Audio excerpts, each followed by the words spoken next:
for me personally, it's about the suffering. And I remember having an aha moment in my own recovery and survival and understanding more about me and my history as a kid, which wasn't grand.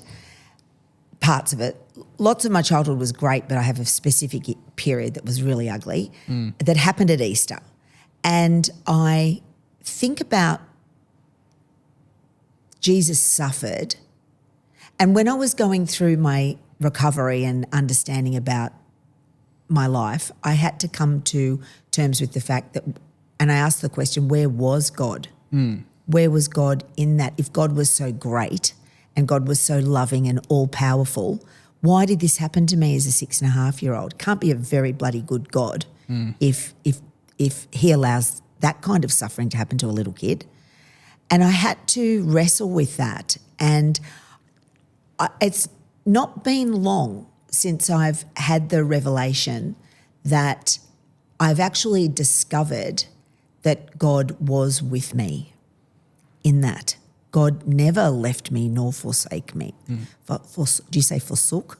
Forsaked. Forsaked, is it? Yeah. He didn't do a runner on me at all.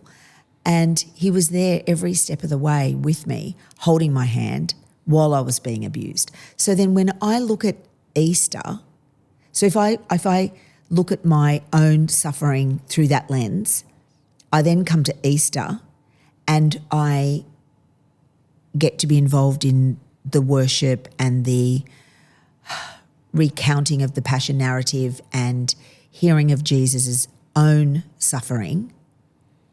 What it does for me is it just gives me a sense of he did this for me. And so I feel a sense of, well, I hate the thought of the graphics of what happened to him, but the power behind why he did what he did just undergirds how I think and feel about him today. Yeah, and the power of all of that. Yeah. Great answer. He suffered.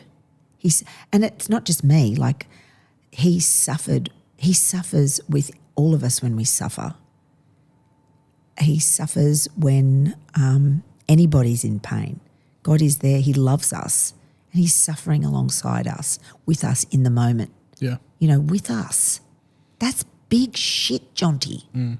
That's like huge. If that's not a sales pitch for Jesus Christ, I don't know what is, mate. Throw in the steak knives. You know, he suffered. And then the whole resurrection piece. Holy dooly, man. That just gives me goosebumps.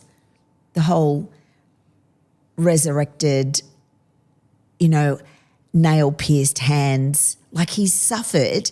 We see him resurrected into new life on the Sunday, and his hands still have the scars of the pain. And that makes me feel okay about my scars. Makes me feel while they have healed, they are still scars there. It's got to rub the vitamin E oil into them. Do you know what I mean? Yeah, I just think he's got the scars too. And he was resurrected. I think it's such a filthy hope message. Yeah. It's so filthy. It's the filthiest of filth.